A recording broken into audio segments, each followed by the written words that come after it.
Lecture de l'histoire de la rédemption d'Ellen White. Chapitre 22. La mort de Moïse. Ce chapitre est basé sur Deutéronome 31-34. Peu avant sa mort, Moïse reçut l'ordre de rassembler les enfants d'Israël et, avant qu'ils ne rendent le dernier soupir, de leur raconter tous les déplacements de l'assemblée des Hébreux depuis qu'ils avaient quitté l'Égypte, et de toutes les fautes graves que leurs ancêtres avaient commises, qui leur avaient attiré les jugements de Dieu et avaient conduit l'Éternel à leur refuser l'entrée dans la terre promise. Leur père était mort dans le désert, conformément à la parole du Seigneur. Leurs enfants avaient grandi, et pour eux devait s'accomplir la promesse de prendre possession du pays de Canaan. Quand la loi fut promulguée sur le mont Sinaï, la plupart étaient encore de petits enfants. Par conséquent, ils ne se souvenaient pas de la solennité de l'événement. D'autres étaient nés pendant le séjour dans le désert, et pour qu'ils comprennent la solennité d'obéir aux 10 commandements, à toutes les lois et à toutes les ordonnances qui avaient été données à Moïse, l'Éternel prescrivit à ce dernier de rappeler les 10 commandements et toutes les circonstances qui avaient marqué la promulgation de la loi. Moïse avait écrit dans un livre toutes les lois et toutes les ordonnances que Dieu lui avait données. Il avait fidèlement consigné toutes les instructions qu'il avait reçues chemin faisant, ainsi que tous les prodiges qui avaient été accomplis en faveur du peuple et toutes les doléances des enfants d'Israël. Il avait aussi mentionné qu'il avait été poussé à bout par leurs plaintes continuelles. Dernière directive donnée à Israël. Devant toute l'assemblée réunie, Moïse lut dans le livre qu'il avait écrit les événements qui avaient marqué leur histoire. Il lut aussi les promesses divines qui leur étaient destinées, à condition qu'ils soient obéissants, et les malédictions dont ils seraient l'objet s'ils désobéissaient à ses préceptes. Moïse leur dit qu'à cause de leur rébellion, l'Éternel avait, à plusieurs reprises, eu l'intention de les exterminer, mais qu'il avait intercédé pour eux avec une telle ferveur que dans sa grâce, Dieu les avait épargnés.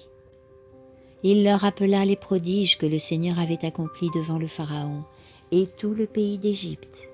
Puis il ajouta : « Oui, vous avez été témoins des interventions grandioses du Seigneur. Mettez donc en pratique tous les commandements que je vous communique aujourd'hui. Vous y trouverez les forces nécessaires pour prendre possession du territoire dans lequel vous allez entrer. » Deutéronome 11, 7 à 8. Moïse mit les Israélites particulièrement en garde contre l'idolâtrie. Il les engagea à obéir aux commandements de Dieu. S'ils se montraient obéissants, s'ils aimaient et servaient le Seigneur de tout leur cœur, il leur donnerait la pluie au moment opportun, ferait pousser leurs plantations et multiplierait leur bétail. Ils jouiraient en outre de privilèges particulièrement appréciables et triompheraient de leurs ennemis. La gravité avec laquelle Moïse parla aux enfants d'Israël était de nature à les impressionner. Il savait que c'était la dernière fois qu'il pourrait s'adresser à eux. Après quoi, il acheva d'écrire dans un livre toutes les lois, toutes les ordonnances et tous les statuts que Dieu lui avait donnés, ainsi que diverses règles relatives aux offrandes sacrificielles.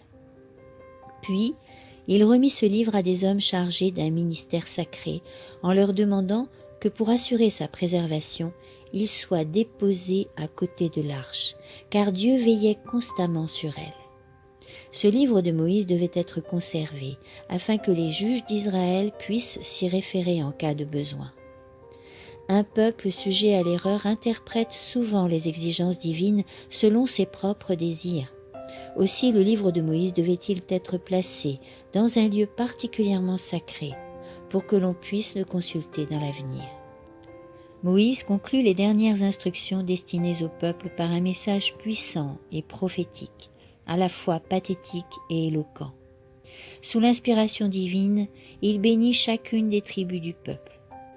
Dans ses dernières paroles, il mit l'accent sur la majesté de Dieu et le prestige d'Israël qui serait maintenu s'il obéissait à l'Éternel et s'appuyait sur sa force. Mort et résurrection de Moïse.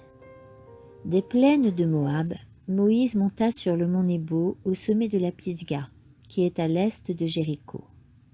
Le Seigneur lui montra tout le pays, la région de Galad jusqu'à Dan, les régions de Nephtali, d'Éphraïm, de Manassé, et celles de Juda jusqu'à la Méditerranée, la région de Néguev, et enfin dans la vallée du Jourdain, le district de Jéricho, la ville des palmiers, jusqu'à Soar. Alors le Seigneur lui dit, « Regarde le pays que j'ai promis à Abraham, à Isaac et à Jacob, lorsque je leur ai dit, je donnerai ce pays à vos descendants. Je te le montre, mais tu n'y entreras pas. » Moïse, le serviteur du Seigneur, mourut là, dans le pays de Moab, comme le Seigneur l'avait annoncé. Dieu lui-même l'enterra dans une vallée de Moab, en face de la localité de Beth-péor, et jusqu'à ce jour, personne n'a su exactement où se trouve sa tombe. Moïse avait 120 ans quand il mourut. Pourtant, sa vue n'avait pas baissé, et il était encore plein de vitalité.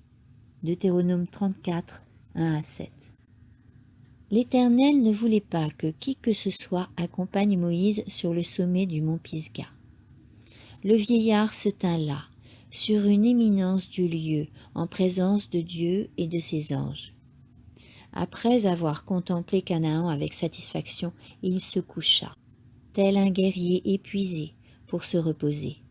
Puis il s'endormit, mais du sommeil de la mort. Des anges prirent son corps et l'enterrèrent dans la vallée.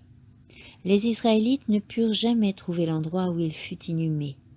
Le secret qui entoura son ensevelissement avait pour but d'empêcher que les Hébreux ne se livrent à des pratiques idolâtres sur le corps du défunt et qu'ils ne pêchent contre le Très-Haut. Satan s'était grandement réjoui d'avoir réussi à pousser Moïse à pécher contre Dieu. À cause de cette faute, le patriarche fut livré au pouvoir de la mort. S'il avait continué à être fidèle, et si sa vie n'avait pas été entachée par une seule défaillance, qui avait consisté à n'avoir pas glorifié Dieu qui avait fait jaillir l'eau du rocher, il serait entré dans la terre promise et aurait été transmué au ciel sans passer par la mort. Après que la dépouille de Moïse fut restée quelque temps dans la tombe, Michel, c'est-à-dire le Christ, et les anges qui l'avaient enterré, descendirent du ciel, ressuscitèrent le patriarche et l'amenèrent dans leur royaume céleste. Quand le Christ et ses anges arrivèrent près du lieu où le prophète avait été enseveli, Satan et ses anges se trouvaient devant sa tombe pour garder le corps et pour empêcher que quelqu'un ne s'en empare. Lorsque le Christ et ses anges s'approchèrent plus avant, Satan essaya de s'opposer à lui, mais la gloire et la puissance du Christ obligèrent celui-ci à reculer. Satan prétendait avoir des droits sur le corps de Moïse à cause du seul péché qu'il avait commis, mais le Christ se borna à lui répondre en parlant de son Père, « Que le Seigneur te punisse » Jude 1,9. Le Christ dit à Satan que Moïse s'était humblement repenti de la faute qu'il avait commise, qu'il était désormais sans tache, et que son nom restait inscrit en bonne place sur les livres du ciel. Alors, le Christ ressuscita le corps de Moïse que Satan avait revendiqué comme sa propriété. Lors de la transfiguration de Jésus, Moïse et Élie, qui avaient été transmués, furent envoyés pour s'entretenir avec le Christ de ses souffrances et pour être les réflecteurs de la gloire du Fils bien-aimé de Dieu. Le Seigneur avait accordé à Moïse de grands honneurs.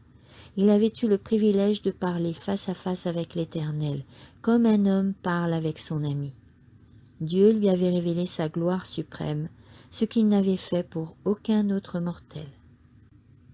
Suite de la lecture au chapitre 23, dans le prochain